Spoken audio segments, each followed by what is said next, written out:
했는데 어떻게 좀 어디까지 된 것 같습니다. 간단하게 어디가 사람이 지금 비슷했어요? 아, 저도 시골 출신이거든요.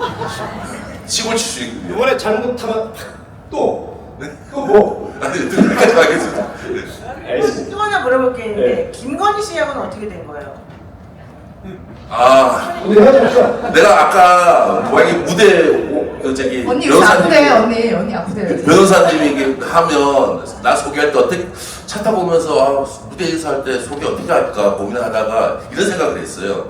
막상 김건희의 동생 이명수 잘상 노영이 누나의 동생 이명수 이렇게 소개하려고 그랬는데 괜찮아요? 괜찮아요. 네, 괜찮죠. 네, 김건희 씨 같은 경우에는 저기 아산병원이 있잖아요. 그래서 제가 아산병원은 작년인가 최은수 씨가 그 빵에 있으면서 아산병원이 경찰대 병원, 아산병원 엄청 많이 입원했거든요.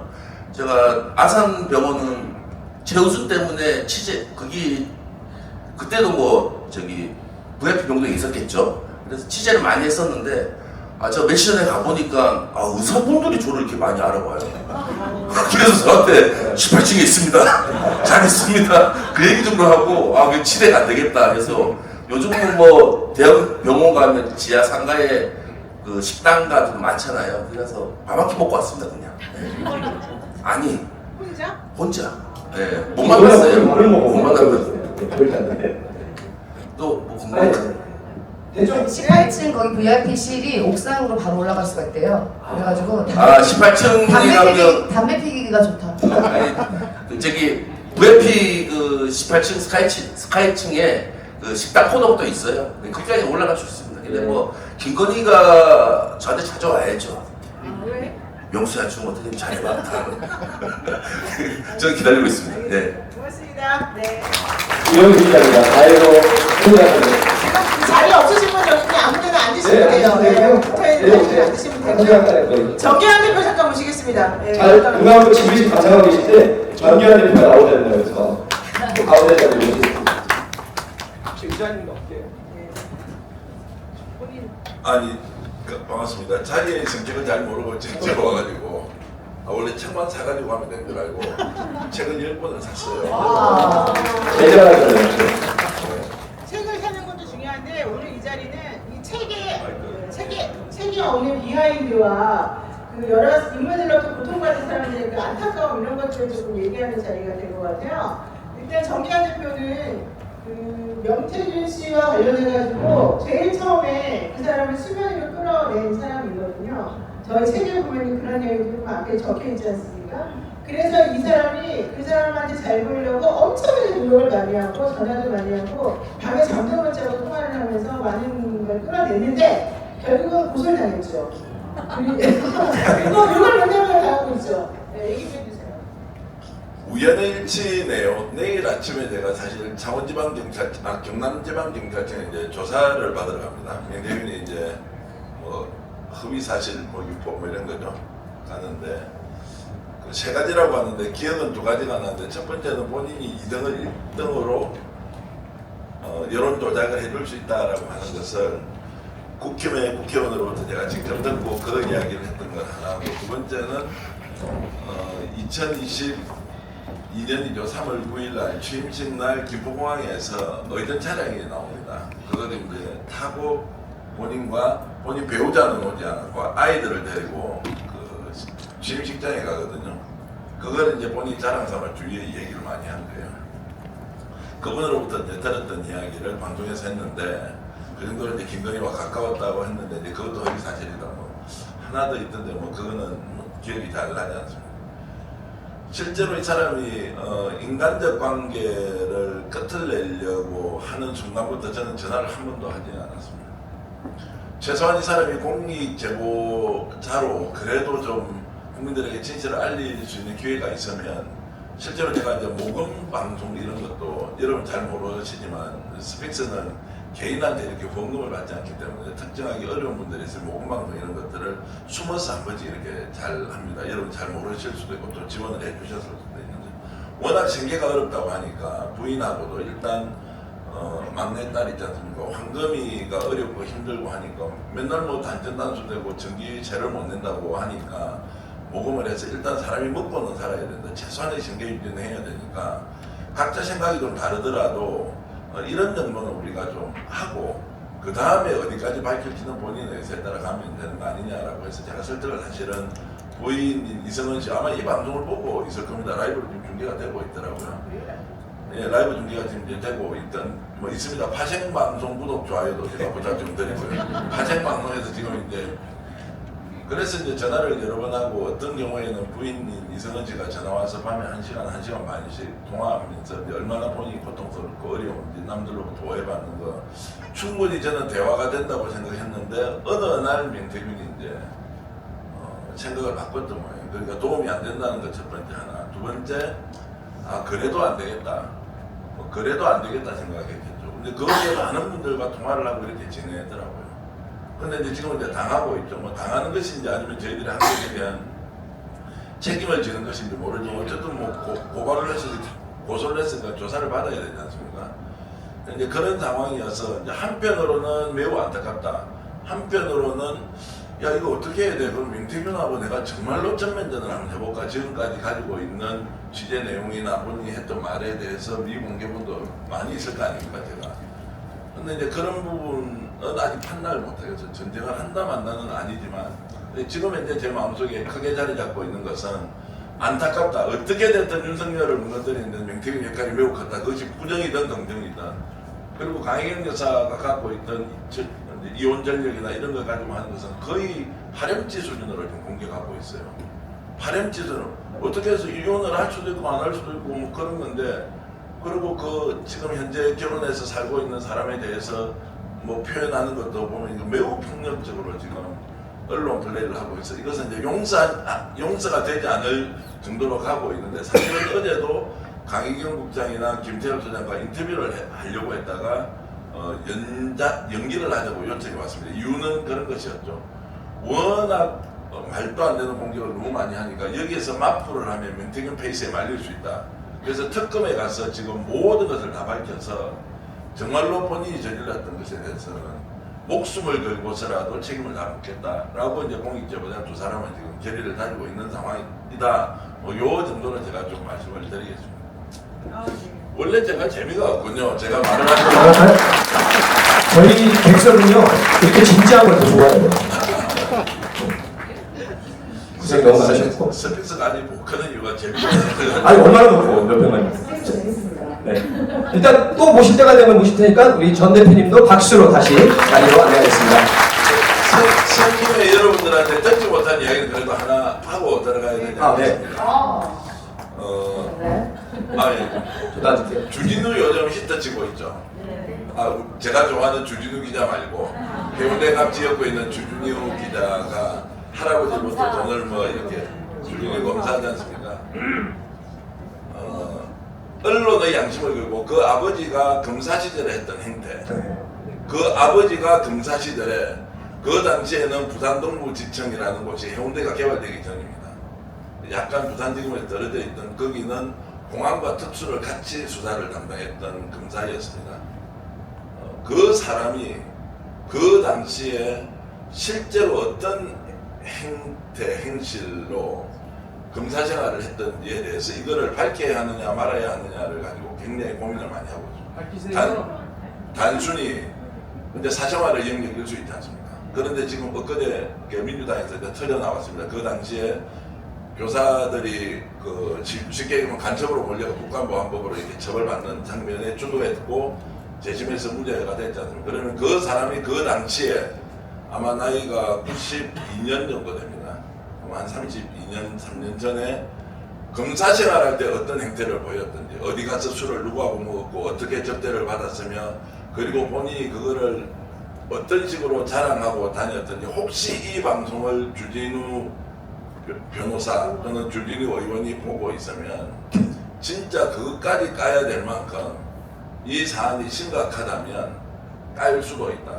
다만 정언자가 확실하게 한 명은 있고, 추가적으로 취재를 하고 있는데 우리가 생각하는 상식의 범위와 완전히 벗어난 인생 막가파일 수도 있고요. 막가파보다 더 할 수도 있고요. 어떤 폭력적인 행위를 통해서 검사 생활을 했고 우리 사회가 도저히 용납하지 못할, 지금 김현 의원이 계시지만 김현 의원이 완전히 뺑 돌아버릴 정도로 그 검사 생활을 해왔던 그 적나라한 상황이 만약에 드러나는 것까지도 우리가 진실을 규명하는 차원에서 해야 되는 것이라면 정말로 하겠다, 이제 이런 생각을 그냥 하면서 상상을 초월할 정도로 인생을 살아왔던 사람이다. 이 말씀 정도 드리고 들어가겠습니다. 기억하신 분들 앞에서 이 자리에 앉으시면 됩니다.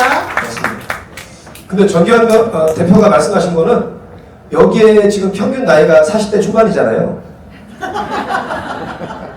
40대 초반인데 우리 선배들 5, 60대 선배님들 말씀 들어보면 특수통, 공안통들은 절반 이상이 거의 저렇게 살았어요.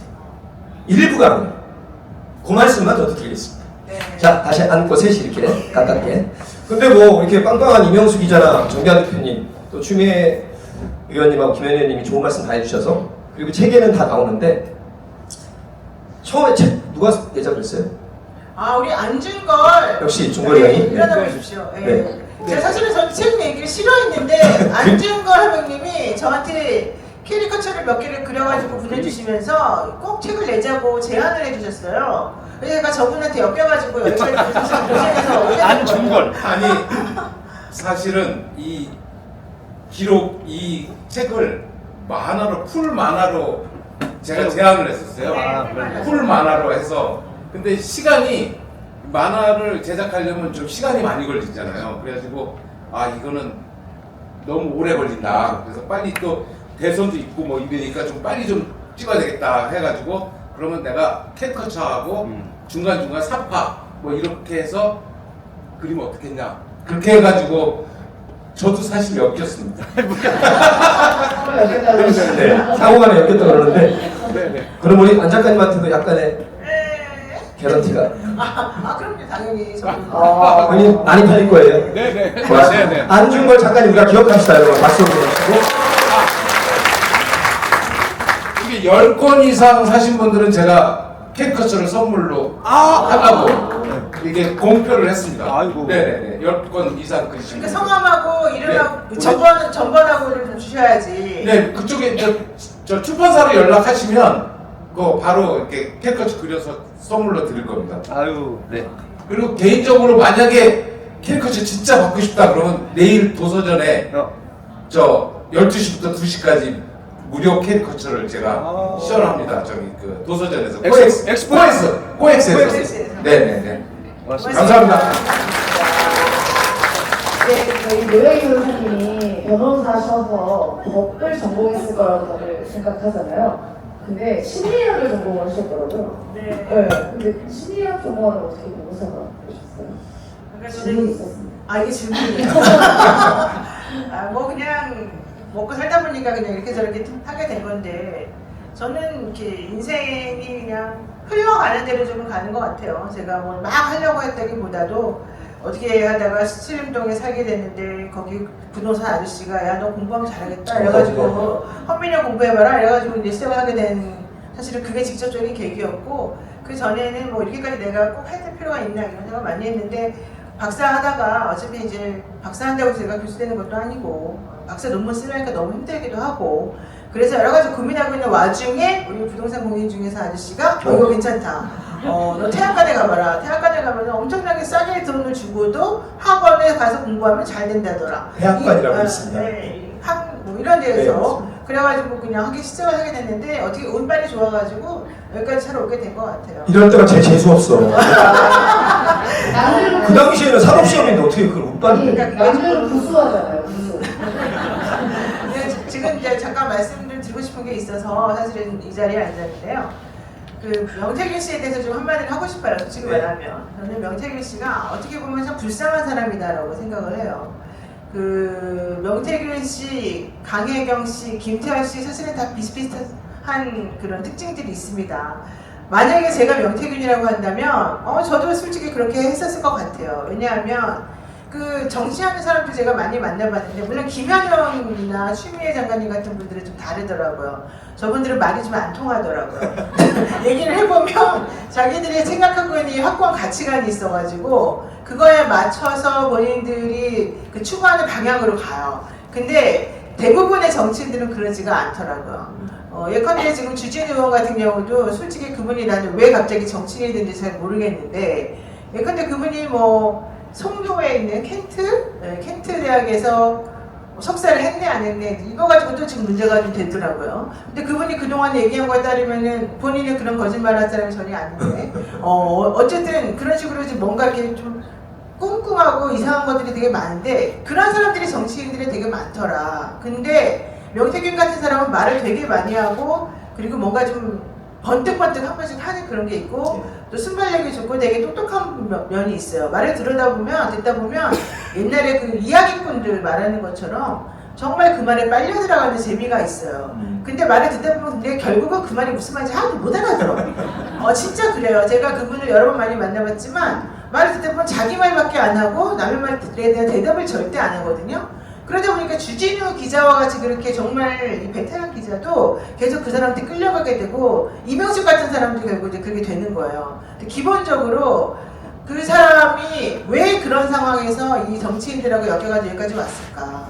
나는 명태균이나 김건희나 다 똑같은 사람이라고 생각하고 실제 정치하는 사람들이 나쁜 거지 이 명태균 같은 사람을 이용하는 이 상황 자체에 대해서 우리가 막 뭐라고 할 수 있는 상황은 아니지 않나 이런 생각이 들었는데 갑자기 명태균 동정론 아니 명태균 동정론도 좀 있어요. 왜냐하면 명태균 씨 같은 경우에는 나는 이상하게 생각하는 게 자기는 진짜 그로부터 돈을 한 번도 안 벌었대요.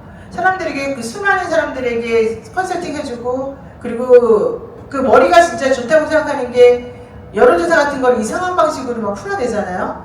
사실 우리도 그런 거 할 수 있지만 우리는 무서워서 그런 거 못하잖아. 근데 이 사람은 과감하게 자기가 저질러 버리거든요.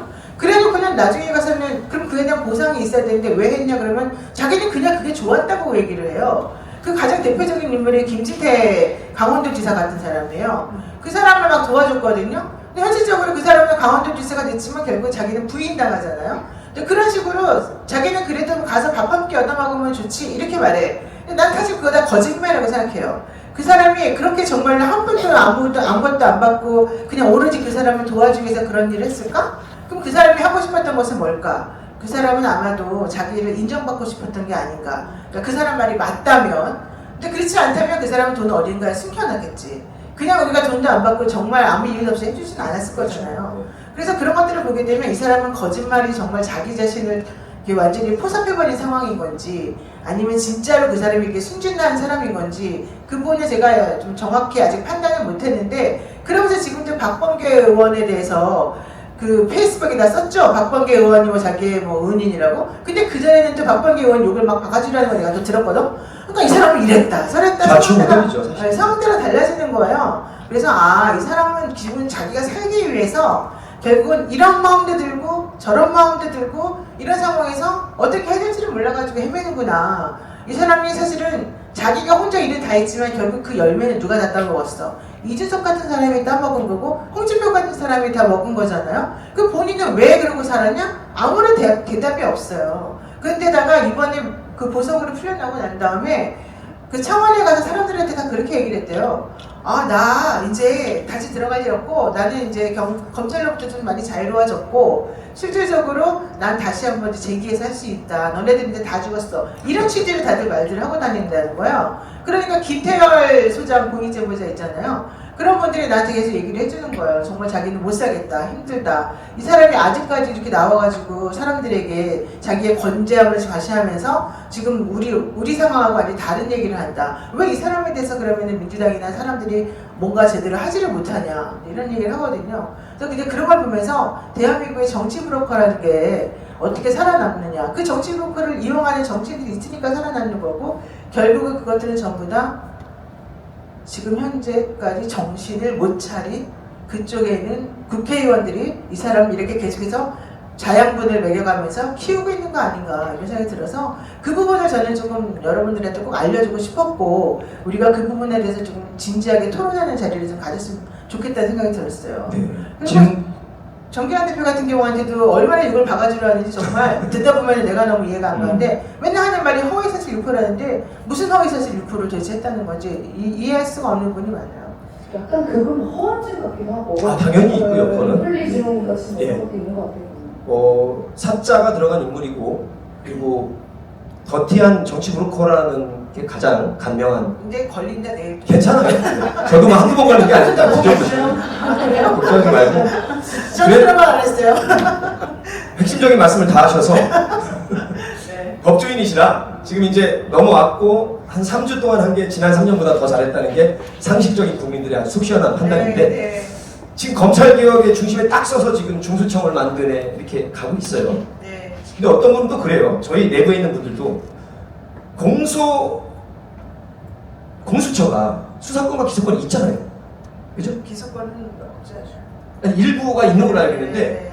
그러면 중수청에서는 그러면 수사만 하면 기소는 또 공소청이 담당한다는 얘기인데 네, 네, 그렇죠. 이 체계를 손봐야 된다는 얘기가 있는데 법조인으로서 가장 중요한 개혁 중에 하나인데 어떻게 이재명 정부가 가야 된다고 보시는지. 아, 그건 이제 뭐 그냥 단순하게 내가 검찰을 못 믿으니까 무조건 기소권 뺏어야지 이렇게 생각할 건 아니고 예. 검사들이 수사 잘하는 면이 있으니까 수사권하고 기소권하고 분리해가지고 지금 그 안 나오는 것처럼 하는 거 저는 매우 좋은 안이라고 생각해요. 근데 검사들이 이제 그런 것들을 못 받아들이겠죠. 자존심들이 세가지고. 그래서 그 저항을 어떤 식으로 조금 무마시키면서 이걸 해결할 수 있는가 이걸 좀 현명하게 해야 된다고 생각하는데 이번에 저는 이 명태균 게이트 관련한 검사들에게 정말 너무 실망했어요. 명태균 게이트 관련해가지고 지난번에 심우정 총장이 전화를 한번 하고 난 다음에 창원지검에 있던 명태균 게이트 사건이 중앙으로 올라왔다. 이 얘기 얼마 전에 보도가 나왔잖아요. 근데 실질적으로 제가 그 강혜경 씨 때문에 창원에 가서 검사들하고 이렇게 해보고 하면 그들이 수사해가지고 내놓은 건 진짜 많아요. 근데 그거를 어떻게 이용하는지를 들여다보면 정말 치졸하고 치사하게 이 검사들이 하더라고요. 자기네들이 그렇게 똑똑하게 일을 잘해놨으면 그걸 가지고 진실을 그냥 밝히면 되는 건데 그렇게 안 해. 정말 수사를 잘해놓고 그 수사 결과물을 이렇게 찔끔 보여줬다가 자기네들이 유리하게 생각하면 저쪽에다 좀 찔끔 보여줬다가 딜을 했다가 말았다가 이런 치사하고 스스로의 자존심을 뭉가뜨리는 그런 일들을 많이 하더라고요. 예. 저는 그래서 검사들이 진짜 이 명태균이라고 하는 이 브로커한테 왜 휘둘리고 돌아다니느냐, 왜 심우정한테 자꾸 말 듣고서는 제대로 자기네들이 해놓은 거를 가지고서 진실을 밝힐 노력은 하지 않고 왜 이렇게 엉터리 같은 사람들한테 맨날 바보 노릇만 하고 있느냐. 검사들이 똑똑하다고 그러고 잘났다고 그러고 하고 돌아다니지만 실제 제일 바보 같은 사람은 결국 그들 아닌가. 그렇지 않습니까? 자기네들이 결국은 자기네들 스스로를 망가뜨려 놓은 거잖아요. 검사들이 가지고 있는 두 가지가 가장 중요한 포인트가 있는데 하나는 기소를 하느냐 마느냐라고 본인들만 가지고 있어요. 이 기소 독점주의라고 우리가 보통 얘기하는 거예요. 그 다음에 또 하나 중요한 거는 이 실질적으로 영장을 청구할 수 있는 권한이 자기네들한테만 있는 거예요. 이 두 가지를 가지고 정말 수많은 사람들을 올렸다가 말았다가 막 그래요. 윤석열이 제일 잘했던 게 기소권을 가지고서 얘를 기소할 것인가 말 것인가를 자기 마음대로 결정했다는 거. 그리고 실제 수사권을 가지고 자기네들이 이 사람을 봐주고 싶으면 수사를 그지같이 해. 이 사람을 만약에 좀 어떻게 좀 하고 싶으면은 이 사람에게 쓰여져 있는 여러 가지 안 좋은 것들을 다 뽑아가지고 그거를 막 원산 폭격처럼 막 해버려. 그리고 난 다음에 실제 판사들도 이 검사들이 해놓은 거에 다 넘어가, 속아 넘어가. 근데 이런 것들이 전부 다 몇십 년 동안 이어지다 보니까 그들만의 리그가 생겨나고 자기네들 마음대로 할 수 있는 대한민국의 이상한 모양새가 된 건데 이제는 그런 거 하지 말아야죠. 그렇죠. 난 그래서 이재명 대통령이 지난번에 조희대 대법원장한테 그 파기환송 당할 때 엄청 충격을 받아가지고 한번 저한테 얘기를 하신 적이 있었는데 그때 제가 이제 사법부 더 이상 이런 식으로 놔두면 안 된다 이걸 그때 느꼈고 그 다음에 검찰로부터 완전히 당했잖아요. 그래서 몇 년 내내 탈탈 털리면서 정말 있는지 없는지 막 다 덮어 씌워져 있었잖아요. 그러다가 지금 딱 뚜껑을 열어놓고 보니까 그게 아니라는 게 결국은 밝혀지고 있잖아요. 우리가 스스로 느끼잖아요. 이걸 보면서 옛날에 문재인 대통령이 잘할 거라고 생각했던 거는 노무현 대통령이 당할 때 옆에서 바로 보면서 본인이 너무 화가 나가지고 내가 이 검찰개혁 하겠다라고 했는데 결국은 실패하는 걸 보면서 이재명 대통령은 그 모든 것들을 망라해서 정말로 아주 머리 좋게 작전 잘 짜가지고 이 사람들을 잘 할 수 있는 사람이구나 이걸 제가 느꼈거든요. 그래서 오히려 이번에 이 특검 3개 특검이 경쟁적으로 일들을 하면서 이번에야말로 제대로 된 검찰개혁 할 수 있고 이번에야말로 제대로 된 사법개혁 할 수 있는 기회가 생겼다. 그리고 검찰도 스스로가 이걸 망가뜨려 놨기 때문에 이제 더 이상 우리들한테 뭐라고 말할 수도 없다. 그냥 우리는 밀고 나가면 된다. 네. 이 생각을 제가 했습니다. 박수 한번 주시고요. 오늘 최판결을 마치도록 하겠습니다. 할 말 다 했어 지금. 질문이 한 10개 있었는데 다 포괄해서 말씀하셔서. 자, 임세윤 대변인 한 가지만 딱 질문하시고 저는 풀도록 하겠습니다. 네? 여쭙고 싶은 거. 네, 빨리 하세요. 아니 많이 멜로스 보고 많이 했다고 하니까 왜 보시오? 채용이 왜 반대가 최국 씨 되게 좋은 사람이고요. 아주 훌륭하신 분이고 정말 똑똑하신 분이고 제가 한 새벽 1시 반에 문자를 하나 보낸 적이 있어요. 뭐 부탁하려고. 오. 그랬더니 네. 새벽 4시 50분에 답이 왔어. 나는 1시 반에 문자를 보내고 잠을 잤는데 새벽 4시 50분에 문자가 와 있는 걸 내가 6시에 본 거예요. 그러니까 난 6시에 이제 일어났던 거지. 아, 이 사람이 밤에 잠을 안 자는구나. 그 약간 김건희 건데. 알겠어. 그런 거 같고 근데 네. 진짜 이 일의 진정성을 보이더라고요. 제가 그래서 너무 깜짝 놀랐고 훌륭하신 분이라고 생각합니다. 네. 아니 그 방송에서 아니 무슨 뭐 짧으면 이렇게 두 분이 막 이렇게 밀당 같은 거 하는 거 나오던데 뭐 어떠세요 기분이? 어머님이 기분 하시다고 우리 엄마 좋아하지. 아니 혹시 아버님 오셨어요? 아버님이 오신다고 말 됐어요. 왜 이러세요? 아버님 손만 한번. 제가 마이크 노영희 변호사님 아버님 일부러 안 되세요? 노영희 변호사가 내 파편이다. 한번 맞춰보세요. 그냥 그러니까. 아이고 나 손만 한번 잡으려고. 박수 주세요. 얼마나 딸이 걱정은 되지만 대견하시겠습니까? 아니 아빠가 엄청 미남이신데 그래서 딸이 예쁘구나. 귀엽고. 진짜 눈빛이 형형하세요. 아이고 응원합니다 아버님. 네. 자 그러면 임세윤 대변인께서 질문하셨고 저는 여러분이 주신 거 다 소화할 테니까 이쪽 파트 두 분, 이쪽 파트 두 분. 중복되지 않게 뭐 개인적인 것도 좋고 요 책에 가는 것도 좋고 아니면 대한민국 전반적인 법적 개혁이라든가 선착순 네! 질문을 한 30초 이내로 해주시고 노영희 변호사님은 이 질문에 대해서는 2분 이내로 해주세요 답변을.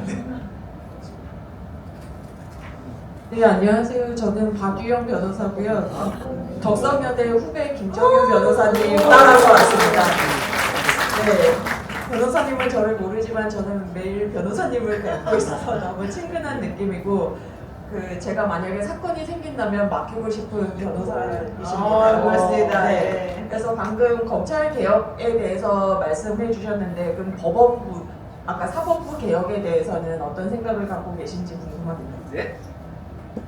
일단 뭐 형사 민사 일단 기본적으로 저는 뭐 제가 거창하게 그런 걸 할 수 있는 주제는 아닌데 그 심리 분석행 기각은 정말 없어져야 된다 이런 생각해요. 그래야지 2심까지밖에 사실은 실질적으로 이 재판을 못하는 상황이 되니까 변호사들 많이들 알고 계실 거라고 생각해서 이 법관, 대법관 증언을 정말 저는 기필코 반드시 이뤄내야 된다고 생각하고 있고요. 근데 이제 많은 분들이 변호사들이 그런 얘기를 하게 되면 판사님들한테 찍힐까봐 사실은 말들을 잘 못하는데 대법관 증언은 반드시 필요하다. 그리고 단계적으로 지금 하고 계시지만 사실은 저는 더 많이, 더 빨리 이게 좀 진행이 됐으면 좋겠다는 생각하고요. 또 하나는 판사님들이 가지고 있는 그 엘리트 의식이 저는 좀 이 재판 하는데 많이 걸림돌이 된다고 생각해요.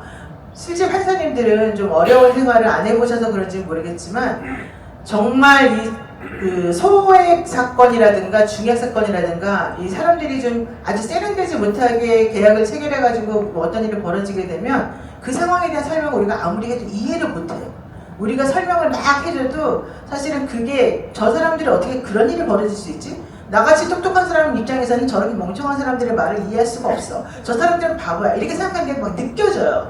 그래서 우리가 설명을 막 해줘도 아니 말도 안 돼. 네가 바보도 아닌데 어떻게 그런 일이 벌어질 수 있니? 이런 생각들을 가끔 하시는 거 제가 느꼈어요. 그래서 정말로 경험을 많이 하시고 이 다양한 인생의 폭을 경험을 가지신 분들이 좀 판사님으로 와주시면 이 법리적인 것만 따져가지고 판단 안 되는 경우들이 많아서 혹은 본인들이 증거를 해석할 때 능력이 좀 달라질 수가 있어서 그런 부분들에 대해서 조금 겸손하게 우리말을 조금 들어주실 수 있는 분들이 좀 있었으면 좋겠고 그래서 저는 일반 판사들도 좀 증언을 했으면 좋겠어요. 지금 대법관들 증언만 얘기를 하고 있지만 실제는 일반 판사님들의 증언이 정말 절실하게 필요하다. 네. 그리고 아무나 물론 판사가 되는 건 아니지만 일정 퍼센티지는 우리같이 서민들 중심에서 좀 나오시는 분들이 좀 판사가 될 수 있는 길을 좀 만들어주는 게 어떨까 이런 생각 좀 했고요. 검사가 기소하면 무조건 검사가 잘했겠거니 이거 믿지 말아라 제발. 검사들의 그 얼렁뚱땅 넘어가는 그런 것들을 당신들이 좀 집어주고 잡아주고 했으면 좋겠다. 이 말씀을 제가 꼭 드리고 싶습니다. 알겠습니다. 네. 그래서 저작검사라는 말도 나오는데 우리 변호사님께서 선임하고 싶은 변호사니까 실력을 인정하겠습니다. 가운데께서 한번 들어보시죠. 네, 마이크를 드리겠습니다. 운동 많이 하시네요. 저는 펀딩에서 책을 좀 읽고 왔는데 변호사님이 계속해서 그 더러운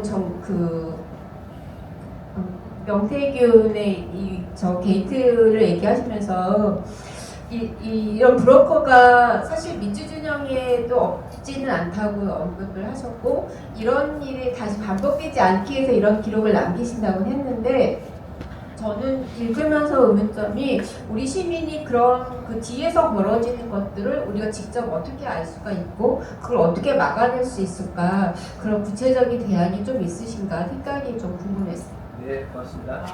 너무 답변하기가 어려운데요. 사실은 제가 이 책을 쓰면서요 처음에 얘기했던 거를 나중에 다 바꿨어요.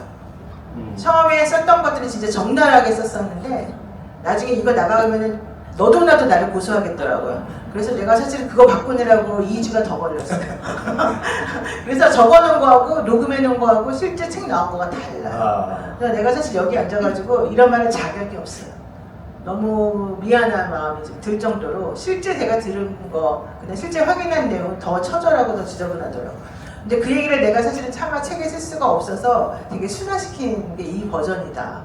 정말로 궁금하시면 저한테 따로 연락을 주셔라. 이 말씀을 제가 드리고 싶고요. 정치가 그런 것 같아요. 왜 그러냐? 영남권 요번에 보셨잖아요. 대선에서.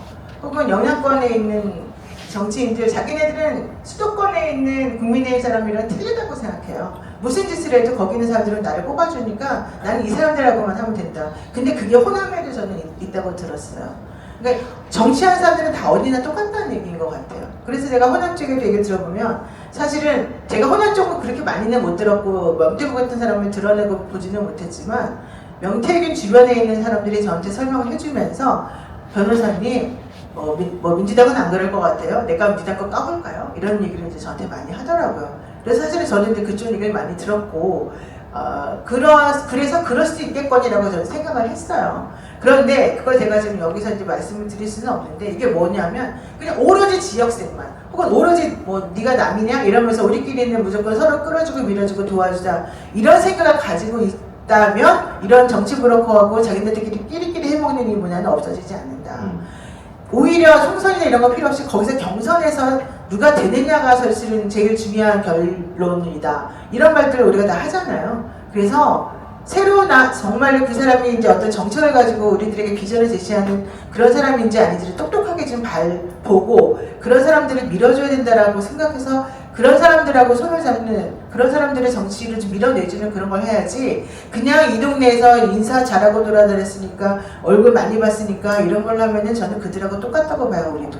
그래서 민주 시민들이 기본적으로 저는 매우 똑똑하다고 보는 이유는 항상 심판을 별개로 이제 해주시긴 하더라고요. 우리가 아무리 호남이나 이런 쪽에서 더 기반이 튼튼하다 하더라도 실질적으로 수도권이나 이런 쪽에서는 이쪽 얘기를 더 많이 들어주잖아요. 그게 결국에는 미안한 말이지만 지역세가 너무 센 저분들하고 조금 다른 부분들이 있기 때문인 것 같긴 한데 그렇다고 해서 그게 완벽하지는 않기 때문에 저는 제가 지금 말씀으로는 사실 잘 못 드리고 제가 대답을 정확히는 못하지만 우리도 다 똑같다 이 생각을 그냥 가지시고 대신에 그런 사람들이 이 정치권에서 더 이상 발을 들이지 못하도록 우리가 그냥 열심히 깨끗한 마음으로 하자. 네. 이 정도만 해야 되지 싶습니다. 그래서 언론이 중요한 것 같습니다. 제도권 언론에서 이런 말 다 못하고 시시비비를 안 가릴 때 우리 수많은 평론가분들이나 유튜브에서라도 이렇게 가려주기 때문에 수도권은 지금 정말 살만한 색이잖아요. 여러 번 당선되는 분도 있지만 여차하면 떨어지기도 하고 그런 점에서는 오히려 진짜 국가균형 발전이 이루어져서 호남권이든 뭐 경상권이든 정말 내가 여차하면 또 떨어질 수 있구나 그렇게 우리 국민들을 무서워할 때 더 열심히 잘하는 것 같습니다. 답변이 되셨는지 모르겠습니다. 네. 우리 국민들이 깨어있는 신뢰, 조직의 힘이 있어야만 이런 문제 가지고 나쁜 정치 브로커 문화가 사라지거나 아니면 극도로 약화되지 않을까 그런 생각을 해보고 이쪽 오른편 앞쪽에서 가겠습니다. 반갑습니다. 아, 네. 예, 반갑습니다. 훌륭한 변호사님 초등학교 친구를 아내로 둔 다른 건 다 그 책에서도 봤고 방송을 통해서도 잘 봤는데 정말 나쁜 사람이 한 명 있죠. 지금 현재 우리나라 대한민국에 내란 범죄자들을 심판하고 있는 지휘위원. 눈사람도 다녔다는 얘기이고요. 도대체 이 친구를 왜 가만히 놔두는지 모르겠습니다. 이게 제일 궁금했어요. 지금도 궁금하고 이 친구를 어떻게 할 수 없습니까? 이 시대에서 우리가 민주시민이 너무너무 답답해서 이런 질문드립니다. 네. 아이고, 진짜 소개가 되잖아요. 질문만 들어요. 어떻게 해야 됩니까, 누구한테? 네, 일단 뭐 그분이 저를 모르기를 바랍니다. 제가 함부로 말하면 못할 것 같기도 한데 실질적으로 그런 부장님들 많아요. 그 제가 변호사한 지 한 이제 20년 정도 되는데요. 예전엔 더 심했어요. 그렇지. 예전에는 전화해가지고 우리끼리 사실은 친하게 지내면서 같이 술 먹으러 많이 다녔어요.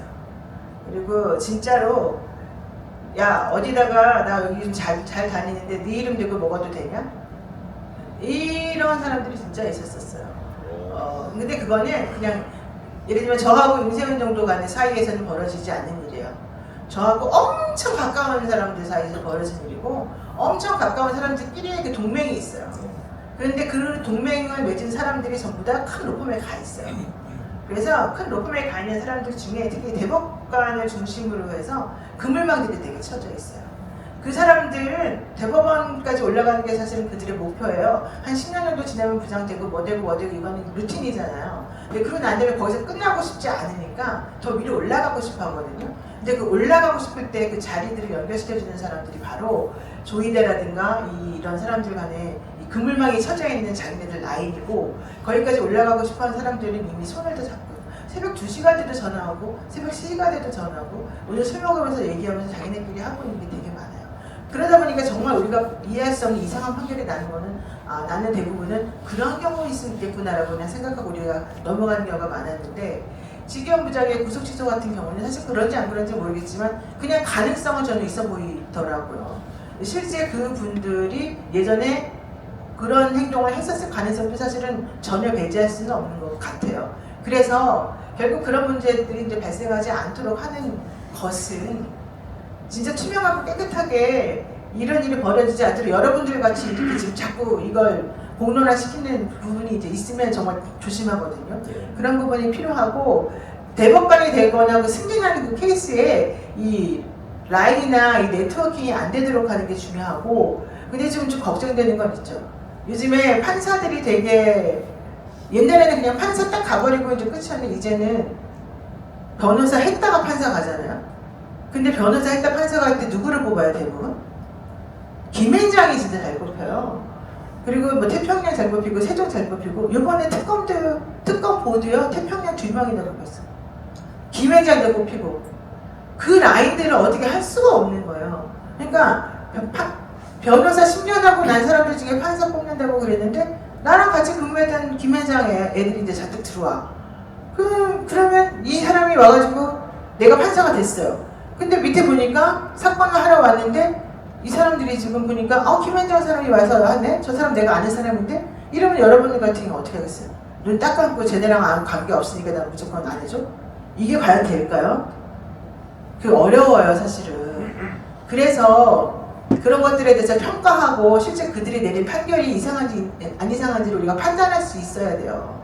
근데 요즘은 그 판결문을 그래서 공개하고 그 공개한 판결문이 정말 이상한지 이상하지 않은지를 저는 어떤 시스템을 가지고서 좀 판단해내는 그런 그 기구를 따로 만들었으면 좋겠어요. 그러면 아무리 내가 이 사람하고 친하다고 하더라도 그것 때문에 일부러 그 사람을 봐주지는 않게 되잖아요. 그래서 그런 걸 시스템으로 만들어 놓지 않는 이상은 점점 위험해지고 점점 끼리끼리 문화를 해결할 수 없을 수 있다.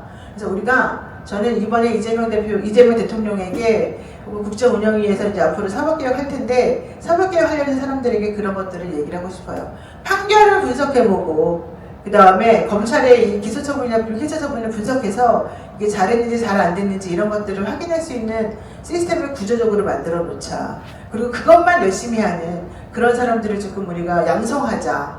그래야지 앞으로 이런 일이 벌어지지 않을 것이고, 특히 같은 로펌에 있었던 사람들이 들어간 그 사건의 승소율, 패소율 이런 것들을 한번 우리가 공개해서 사람들에게 알려주는 그런 것들을 한번 만들어보자. 저희 그런 생각을 한번 해봤습니다. 꼭 있어야 되겠습니다.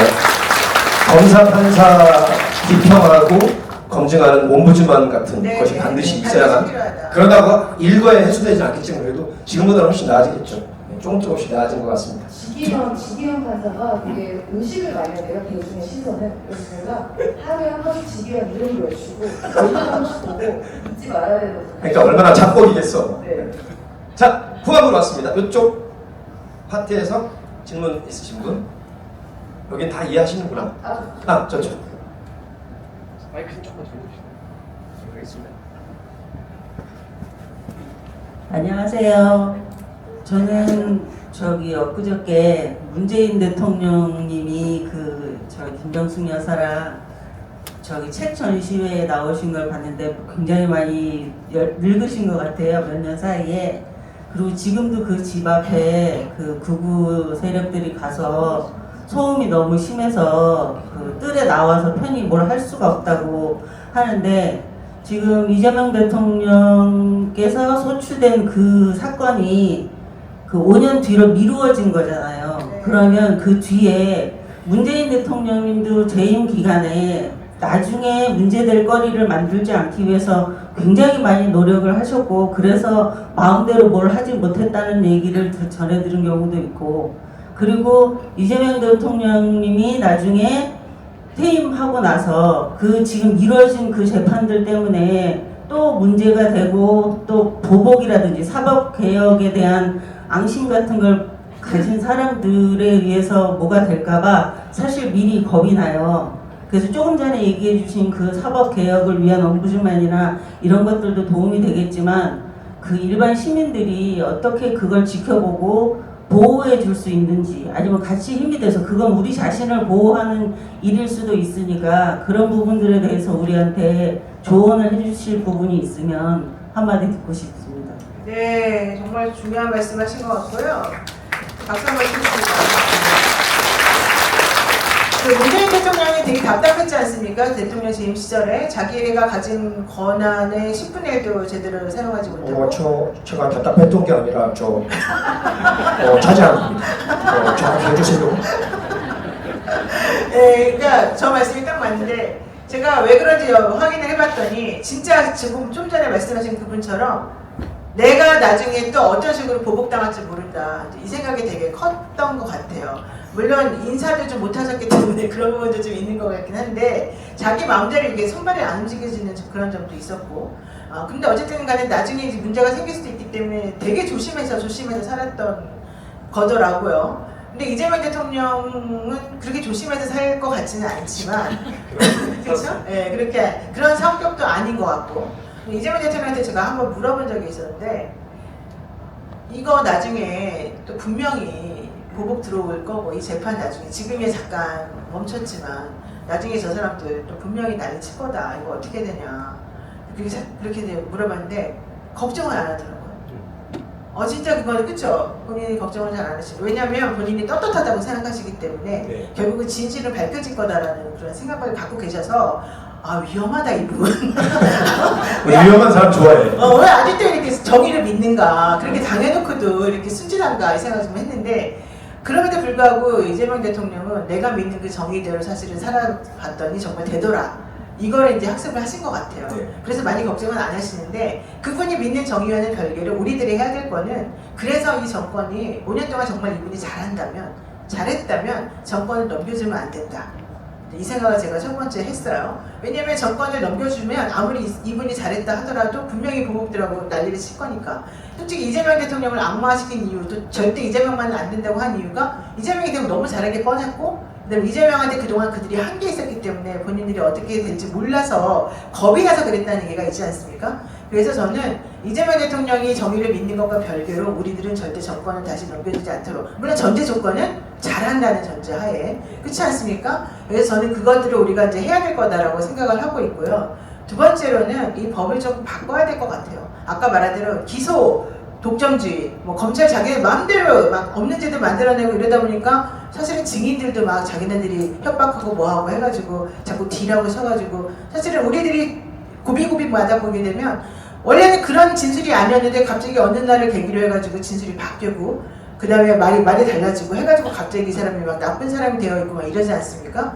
그래서 그런 것들을 이번에 검찰개혁을 혹은 사법개혁을 하게 되면 그게 바뀌게 될 것 같다. 그래서 이번에는 반드시 검찰개혁과 사법개혁이 꼭 돼야 된다. 이 생각을 제가 했고요. 결국 믿을 거는 국민밖에 없다. 우리가 눈을 똑바로 뜨고 실제 이것이 무슨 잘못인지 이렇게 하면 안 되는지 됐는지를 우리가 정확히 국민들끼리 서로 좀 알아가지고 잘하는 사람한테는 계속 힘을 밀어주고 실어주고 정의가 무엇인지 우리가 계속 얘기를 해야지만 이 상황이 저는 바뀔 수 있다고 생각합니다. 맞습니다. 그렇게 해서 검찰개혁 사법개혁 반드시 이루어집시다.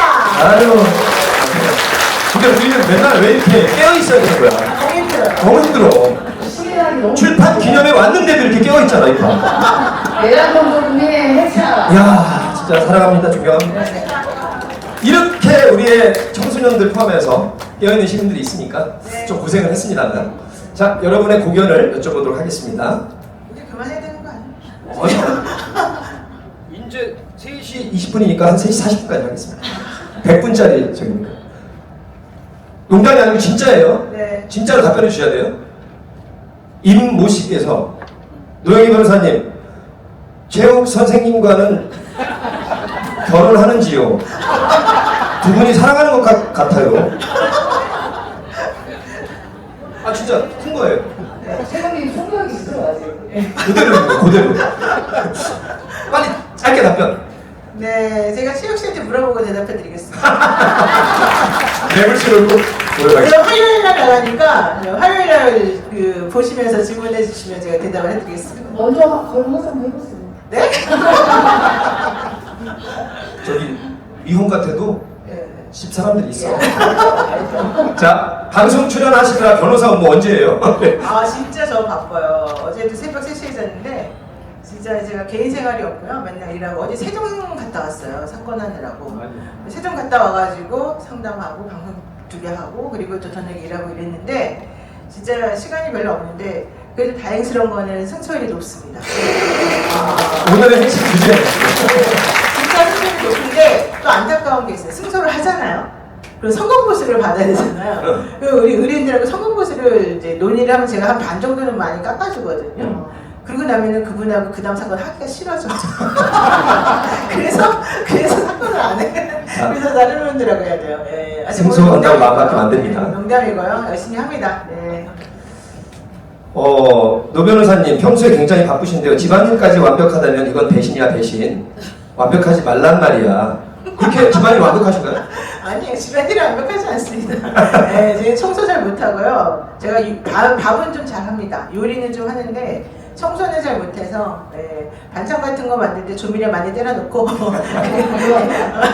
리얼한 맛으로 어머니의 맛으로 살고 있습니다. 네. MSG가 있어야 맛있다. 평소 진보 진영을 대변하시는데요. 더불어민주당은 중도 정당인지 아니면 진보 정당인지 의견을 듣고 싶습니다. 아, 그거는 김현 의원님 여쭤보고 싶습니다. 뭐 간단하신 것 같은데 또 의미심장하기도 한 것 같습니다. 다 합니다. 한마디로 중도적인 분도 있고 진보적인 분도 있고 제가 보기에는 또 보수적인 분도 꽤 있어요. 근데 저는 좀 민주당이 무조건 진보여야만 된다. 이건 정말 잘못된 프레임이고요. 민주당 사람들 가난해야 된다. 말도 안 되는 소리고요. 민주당 사람들 다 대한민국 국민으로서 잘 살아야 되는 게 저는 맞다고 보고요. 그 다음에 우리가 도덕적으로 그렇게 깨끗한가요? 대한민국 사람으로 살면서 뭐 50 넘어가지고 예를 들면 어디 정치하려고 들어가고 어디 공직에 임명이 되려고 그러는데 50대까지 그렇게 막 순진무구하고 깨끗하게 그렇게 살면서 사는 사람이 몇 명이나 있겠어요. 그냥 나쁜 짓 안 하고 열심히 살려고 하다가 조금씩 묻을 수도 있고 이런 게 되겠지. 근데 그러면 상대적으로 좀 상대적으로 더 깨끗한 사람을 선택하는 정도여야지 막 그 사람을 죽일 듯이 미울 듯이 막 이렇게 해가지고 결국 그 사람을 낙마시켜서 아무것도 못하게 한다? 그럼 누구 좋은 일만 되는 거야? 저는 그거는 좀 잘못된 거라고 봐요.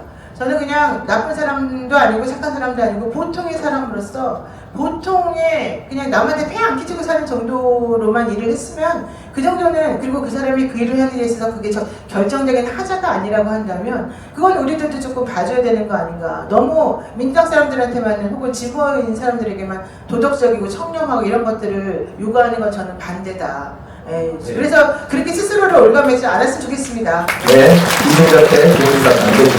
그렇다고 박살나는 얘기 전혀 아닙니다. 저희는 뭐 원래 착하게 살아왔으니까. 성희 씨가 변호사 일과 심리학의 연계성이 많다고 책에도 쓰여 있는데요. 정치도 잘하실 것 같습니다. 제대로 된 정치 해실 거죠? 나를 안 부르. 어떻게 앞으로 어떻게 출마하시고 일선에 나서시는 거예요? 나를 안 부르다니까. 일본 있었어요. 솔직한 말씀 하시면 될까요? 이거 솔직히 말씀드리면 민주당에서도 사실은 저에게 제안이 왔었어요. 근데 제가 그때 안 한다고 그랬어요. 왜냐면 제가 그 당시에는 나 같은 사람이 무슨 정치를 하냐 내 주제에. 그리고 좀 정치하는 게 너무 피곤하다 힘들다. 왜냐면 지금 이재명 대통령 밑에서 정치하는 국회의원들 보세요. 요즘 사람이 피곤이 상관없어요. 사람의 모습이 아닙니다. 저는 그 사람들을 보면서 야 진짜 저 사람들 너무 불쌍하다 생각했는데 김현 의원님, 김지현 대변인 다 너무 잘 알 거라고 저는 생각해요. 그래서 안 한다고 그랬었는데 그리고 난 다음에 마음이 또 바뀌는 거야. 내가 해볼까? 내가 한다고 그랬어요. 진짜로 한다고 그랬어요. 그런데 또 이미 이건 지나가더라고요.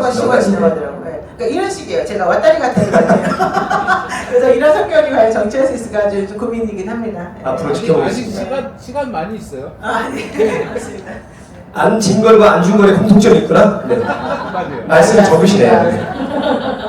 하늘의 명을 깨닫는 연령대입니다. 10,000명이니까. 네. 어떤 명을 깨달으셨는지요? 제가 질문. 명 깨달은 건 없고요. 그냥 착하게 살자, 패키치지 말자. 그 다음에 우리 국민들은 정말 대단한 국민들이다. 왜냐면 지금까지 고비고비마다 대한민국을 제대로 만들어내고 제대로 살게 한 거는 우리 국민들의 똑똑함인 것 같아요. 이 사람들은 자기가 잘났다고 생각하지도 않고 똑똑하다고 생각하지도 않지만 진짜 이게 옳다고 생각하면은 온몸을 그냥 불살라가지고 하더라고요. 네. 촛불 집회 때 그랬고 이번에 탄핵 때 그랬고 이번에 키세스 할 때 젊은이들까지 다 나서가지고 한 걸 보게 되면 저는 그래서 너무 고마웠고요. 이번에 대선에서 선거할 때 정말 그 풀뿌리 민주주의라고 하는데 그분들이 얘기한 내용이나 이런 것들을 보면서 제가 정말 너무 놀라고 감사했습니다. 대한민국은 고맙습니다. 진짜 훌륭한 나라입니다. 응원고 고마워요.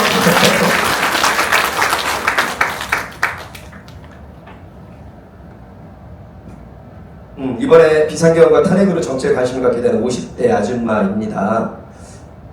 노영희 변호사가 생각하시는 정치란 무엇인가요? 가장 근본적인 근원적인 질문을 던지셨는데. 정치는 나는 제일 잘 먹고 잘 사는 거라고 생각해요. 우리들이 정치 신경 안 쓰게 해주고 우리들이 먹고 사는데 걱정 안 하게 해주면 좋겠어. 난 솔직히 요즘에 60이 다 돼가니까 지금 60 다 돼가거든요. 그러니까 너무너무 걱정돼요. 내가 일을 못했을 때 밥을 어떻게 먹고 살 수 있을까? 내가 아플 때 누가 나를 돌봐줄 수 있을까? 특히 우리 어머니가 아프시거든요. 그래서 이제 요양해 주시는 분들이 필요한데 나 혼자서 그걸 감당을 당연히 못할 거 아니에요? 자식들이 있어도 감당 못하잖아요? 내가 그 나이가 되면 나를 누가 돌봐줄까? 이게 사실 저는 제일 걱정이라서 정치하시는 분들은 국민들이 그런 거 생각 안 하도록 시스템을 만들어주는 거가 저는 그들이 할 일이라고 생각하거든요. 그래서 그런 정치인이 좀 많이 나왔으면 좋겠고 그걸 하기 위해서는 결국은 이 나라가 튼튼해야 되잖아요. 대통령이 그런 토대를 만들어줬으면 좋겠다. 저는 그게 정치다라고 생각합니다. 아유, 잘 들었습니다. 윤건희가 나라를 망치는 3년 동안 그래도 대한민국을 잘 이끌어 나가시는 분들도 있었습니다. 비상계엄을 선포하는 걸 보면서 정말 갈 때까지 가는구나 생각하면서 온 정신과 마음이 무너지는 기분이었습니다. 3년 동안 어떤 생각을 하며 견뎌내셨나요, 노영희 변호사님? 아니 나는 처음에 솔직히 윤석열 씨가 하자가 있는 건 알았지만 이렇게까지 이기적이고 멍청하고 못됐다는 건 진짜 몰랐었어요. 그 사람을 제가 대통령 되기 전에 좀 알았었었는데 그 사람 저는 알기로 그 사람은 적당히 봐주고 적당히 생색내고 적당히 게으르고 적당히 남들한테 그냥 잘난 척하고 이 정도가 사실은 그거였었어요. 지금 말씀드린 동안에 양정수 의원님 나오셨습니다. 아유 반갑습니다. 양정수 전 의원님 반갑습니다. 네. 그래서 이제 3년 동안 하는 거 보니까 어쩌면 그렇게 이기적으로 그리고 자기 가족만 생각하면서 저렇게 멍청하게 사람의 바보같이 되면서 결국 됐느냐 이게 좀 이해가 안 갔어요. 저는 그 사람이 대통령이 돼서 해먹어도 자기 그냥 잘 먹고 잘 살지만 국민들 위해서 좀 그 국민들도 잘 먹고 잘 살게끔만 했으면 이렇게까지는 안 했을 거라고 생각했거든요. 근데 완전히 나라를 팔아먹고 그 다음에 대한민국 국민이라고 하는 걸 되게 굴욕적으로 생각하게 만들어 놓고 자기와 자기 가족들만을 위해서 생활을 했잖아요. 저는 그게 가장 싫었고 가장 속상했고 그게 가장 미운 그런 거예요. 우리나라 기업들을 다른 나라에 데리고 다니면서 남의 나라 딱바리 시키고 그러면서 자기하고 술동물이나 시키고 이게 도대체 무슨 게다가 그게 뭔지도 모르고 무식하고 게으르고 나태하고 부인에게만 충성하고 완전 미친 사람이었죠. 저는 법무부 장관의 부하가 아닙니다.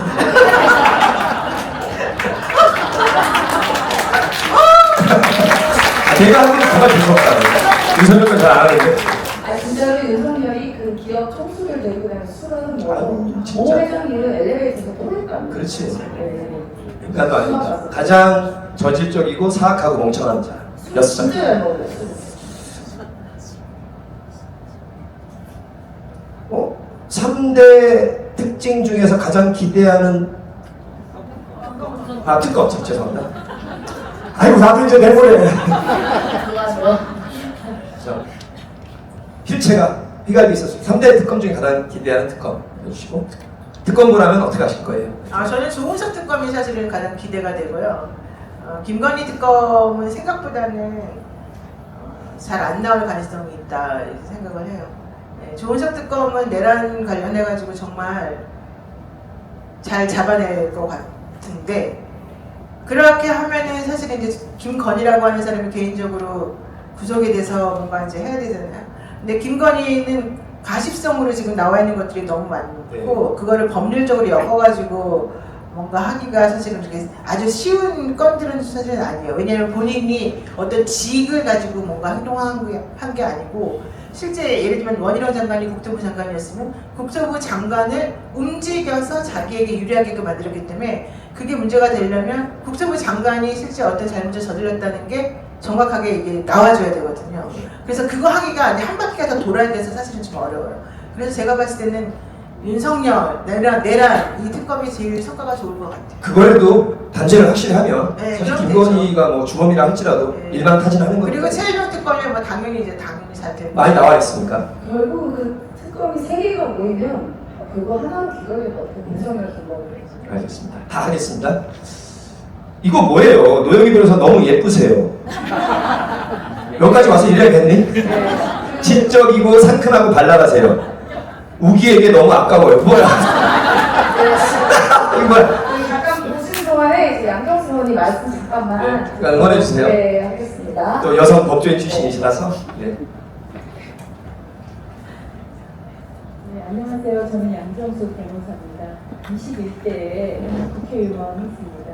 저는 노영희 변호사님하고는 안지가 지금 20년 가까이 그러시군요. 네. 또 이란 변호사협회 회무를 같이 했었습니다. 제가 어떻게 보면 정치를 하게 된 것도 노영희 변호사님 덕이 아니라 그때부터 굉장히 아주 올곧은 굉장히 바르게 변호사회도 이끌어가는 데 큰 역할을 해주셨습니다.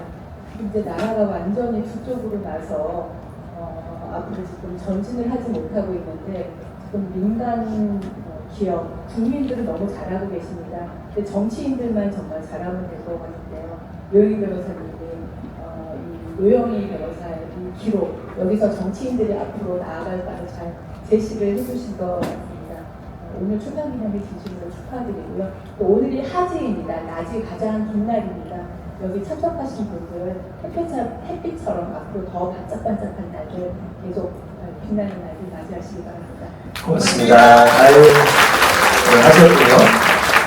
자, 이제 2개 남았습니다. 나머지는 그냥 읽으면 될 것 같고요. 아까 비슷한 거 나왔지만 그래도 우리가 왜 여성에게 막 맞는 슈퍼우먼을 원하는 사회 분위기가 있잖아요. 이렇게 또 전문 직종들한테는. 노 변호사님 쉬는 날에 집안일을 하세요? 아까 했는데. 혹시 도우미가 다 해주나요? 아, 저는 원래 제가 집안일을 잘 했었었는데 제가 이렇게 더럽더라고요. 깨끗하게 청소가 잘 안 되더라고요. 그래서 요즘은 좀 도움을 좀 받고 있고요. 주말에는 그냥 뒹굴뒹굴 제가 텔레비전 보면서 뒹굴뒹굴거리는 거를 제일 좋아합니다. 알겠습니다. 마지막 정식 질문입니다. 네. 좀 어려운 질문일 수도 있을 것 같은데 이재명 정부의 성공을 바라면서 초대 총리는 왜 김민석 후보인가요? 노영희 변호사님의 생각은 어떠신가요? 아, 저는 김민석 총리를 지지합니다. 왜냐하면 그분이 일을 정말 잘하신다고 이재명 대통령이 생각을 하세요. 그리고 실제 김민석 총리 후보자가 일을 정말 잘하세요. 꼼꼼하게. 물론 지금 이제 인사청문회를 앞두고 여기저기서 공격들을 하고 있지만 그 공격당하는 내용을 들여다보게 되면 실질적으로 한덕수 총리가 옛날에 저질렀던 그 무시무시한 거하고는 잽도 안 될 정도의 그런 거고요. 다 해명이 가능한 것들이라고 본인도 얘기를 하고 있습니다. 저는 실제 총리는 좀 능력 있는 사람이고 이 정부, 초대 정부로서 이재명 대통령에게 힘을 실어줄 수 있는 사람이어야 된다. 그래서 호흡을 잘 맞춰야 되는 사람이다 라고 판단하고 있기 때문에 김민석 총리 후보자가 이번에 잘 하실 거라고 생각합니다. 네. 저도 응원합니다. 내용도. 그 4개는 똑같습니다. 내용이. 참 진짜 촛불 든 사람 치고 너무 진짜 가벼워. 최후 어때요? 다 똑같아. 다 똑같아. 뭐 있을 것 같은데요? 이제 매물쇼 나가지 마. 다 똑같아. 최후 어때요? 말씀하세요. 네. 우리는 그 오늘 사실은 이 자리에 우리 매불쇼 그리고 또 뉴스공장 또 스픽스 네, 보시는 분들 많이 와주신 걸로 제가 알고 있고요. 우리 고현준 평론가가 진행하는 한겨레 TV 지금 너무 잘 나가고 있습니다. 그리고 우리 CBS 이정주 기자 가버렸네요. 이정주 기자가 진행하는 질문하는 기자라는 코너도 있는데 거기서도 많이들 와주셨습니다. 그 여러분이 저보고 서울의 소리죠. 이명수 기자 서울의 소리. 그다음에 새날 많은 분들께서 다 좋아주셨는데요. 저보고 왜 CBS 프로에 나가냐고 물어보는 사람도 있었어요. 근데 CBS 김현정의 뉴스쇼는 혹은 박지영의 한판승문은 좀 성향이 이런데 또 이 CBS의 이정주 기자가 하는 프로그램은 그러지 않아요. 그래서 저는 질문 받는 기자 코너로 제가 하고 싶은 말을 하려고 사실 거기 나가는데 중요한 건 나가서 어떤 방송을 만드느냐 또 내가 어떤 얘기를 하느냐 이런 것들이 중요한 것 같아요. 근데 제가 나가는 방송마다 정말 만드시는 분도 그렇고 나오시는 분들도 그렇고 너무 훌륭하셔서 저는 그 방송 보시고 여러분들께서 와주셨다는 거에 너무 감사드립니다. 그리고 제가 그동안 좀 부족한 점이 많지만 앞으로 더 열심히 해서 여러분들의 기대에 부응하는 그런 변호사 노영희로서 자리매김할 수 있도록 더 노력하겠습니다. 고맙습니다. 끝나고 앞에서 우리 노영 변호사 싸우는 그 다르시고 응원을 해주시는 좀 좋은 방법은 책은 아니에요. 책을 꼭 읽어야 사는 건 아니에요. 안중걸 작가의 시그너처를 받으셨어요. 저기 궁금해졌어 갑자기. 진짜로 대답하셔야 돼요. 농담 아니에요? 개그맨 중에 서승만이 좋습니까? 노정열이 좋습니까? 아니 어떤 때는 서승만 더 좋아하는 것 같고 어떤 때는 노정열 더 좋아하는 것 같고. 있는 사람 좋아한다고 해야지. 빨리 노정열 나오잖아 저 빨리. 아니, 노정열이 제일 좋죠. 고맙습니다. 고맙습니다. 밖에 나가서 뵙겠습니다. 고맙습니다. 네, 건강하시고 건의하겠습니다.